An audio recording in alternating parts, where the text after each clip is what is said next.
Hello बच्चों, आज हम लोग चैप्टर नंबर 2 जो कि बहुपद है उसको डिटेल्स में पढ़ेंगे। उसके बाद हम लोग जो चैप्टर 2.1 है, प्रश्नावली जो 2.1 है उसको क्या करेंगे, हल करेंगे। तो पहले हम लोग समझते हैं कि बहुपद क्या होता है।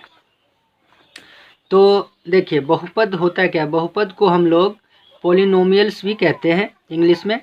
और ये होता क्या है, चर और अचर से मिलकर बना ऐसा बीजीय व्यंजक जिसमें एक से अधिक पद हो उसे कहते हैं बहुपद।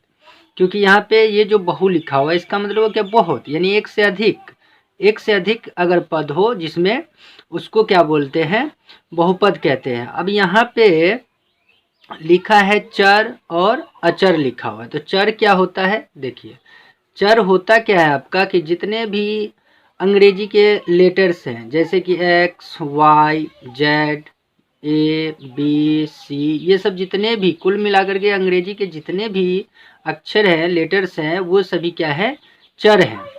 और अचर क्या होता है, अचर होता है जैसे कि आपका 2 हो गया, माइनस का 3 हो गया, √2 हो गया। तो ये जितने भी अंक है ना, ये जो भी संख्या है वे सभी क्या होते हैं, अचर होते हैं। तो इन सब से मिलकर के जो पद बनते हैं, जो बीजीय व्यंजक बनते हैं, उसे ही हम लोग क्या कहते हैं, बहुपद कहते हैं।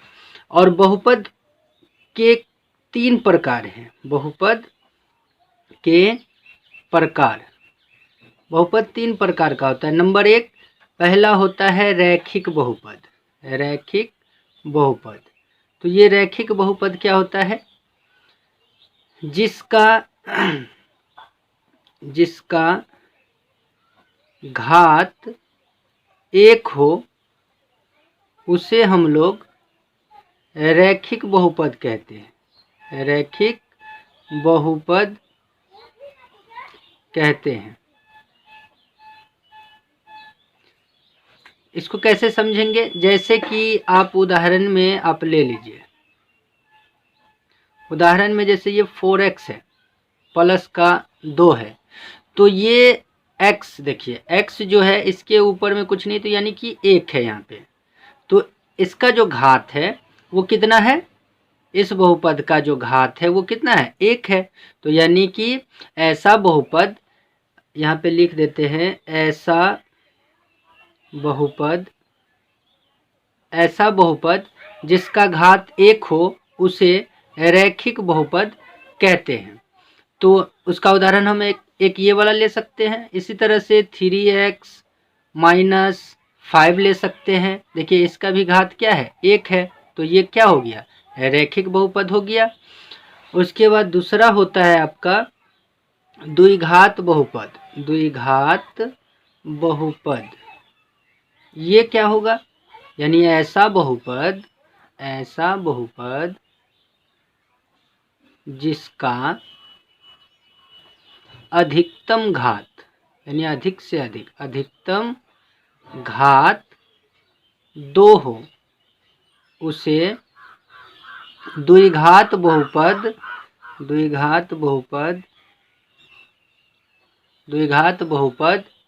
कहते हैं। कैसे, देखिए उदाहरण के लिए आपको हम समझा रहे हैं। उदाहरण के लिए आप 2x² ले लीजिए, प्लस का 5x ले लीजिए, और यहाँ पे -2 ले लीजिए। तो आप इसमें देखिए कि ये एक बहुपद है और इसमें जो अधिकतम, देखिए x के ऊपर में भी एक, यहाँ पे एक घात है और यहाँ 2 है। तो द्विघात बहुपद वही होगा जिसका अधिकतम घात क्या होना चाहिए, 2 होना चाहिए। तो ये क्या हो गया, आपका द्विघात बहुपद का उदाहरण हो गया। उसके बाद एक होता है त्रिघात बहुपद। त्रिघात बहुपद क्या होगा, जिसका घात क्या हो, अधिकतम घात क्या होना चाहिए, 3 होना चाहिए। यानी ऐसा बहुपद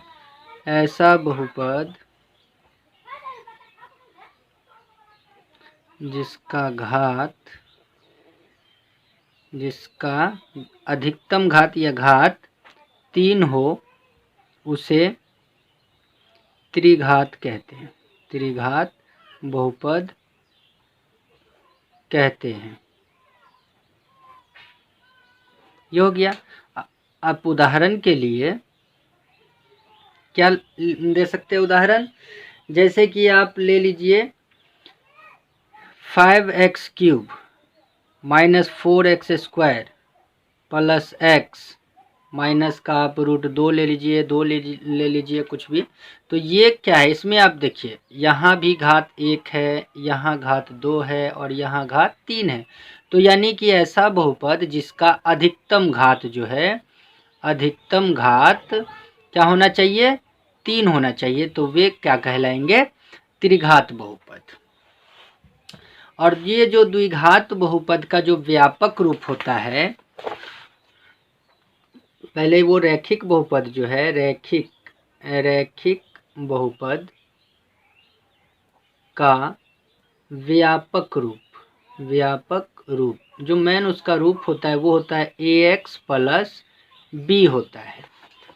और इसका जो शून्यक होगा, इसका जो शून्यक होगा वो क्या होगा, 1 होगा। और उसके बाद है द्विघात बहुपद, द्विघात बहुपद।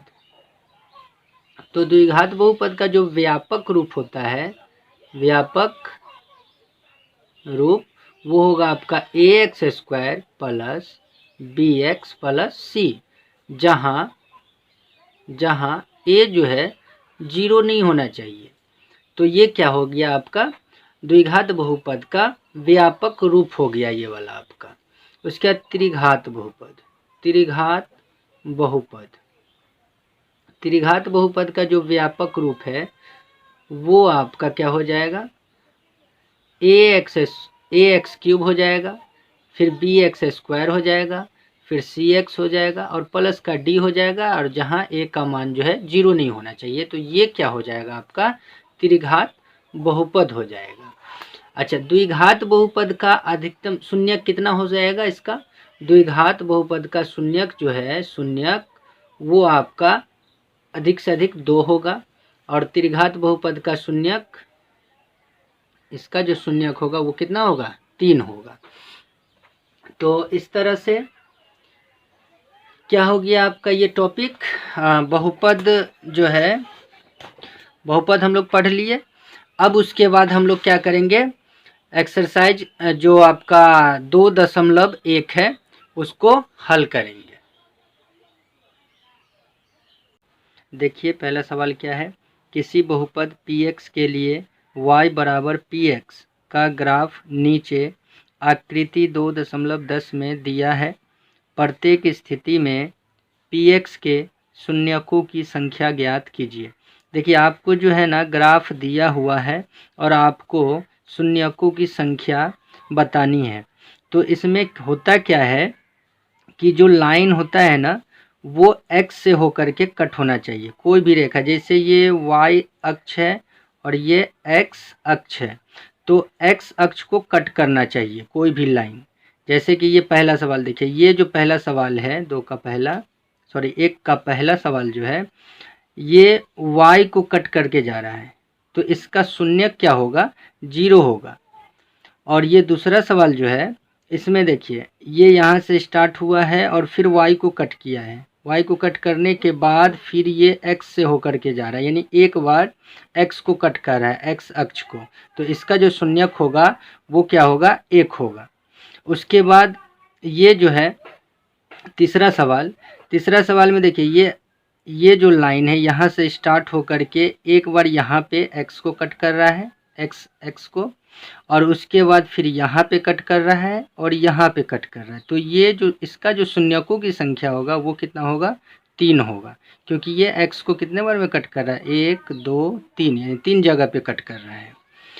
अब उसके बाद ये जो चौथा सवाल है, तो चौथा सवाल में देखिए ये ऐसे करके यहाँ से स्टार्ट होकर के और यहाँ आया हुआ है, यानी कि एक जगह यहाँ पे कट किए हुआ है, दूसरी जगह यहाँ पे, यानी 2 जगह कट किए हुआ है। तो इसका जो शून्यक होगा वो क्या होगा, 2 हो जाएगा। और ये पांचवा सवाल देखिए, इसमें देखिए x एक बार यहाँ पे कट किया है, दूसरा यहाँ पे, तीसरा यहाँ पे, चौथा यहाँ पे, तो इसका जो शून्यकों की संख्या होगा वो कितना होगा, 4 होगा, क्योंकि 1 2 3 4 4 जगह पे x को कट किया है। अब इसमें ये लास्ट सवाल में ये x को देखिए कितने जगह पे कट किया है, 1, फिर ये 2 और फिर ये 3, यानी कि ये 3 जगह पे क्या किया है, कट किया। तो शून्यकों की संख्या क्या हो जाएगा, 3। बस ये हल हो गया, सिंपल था।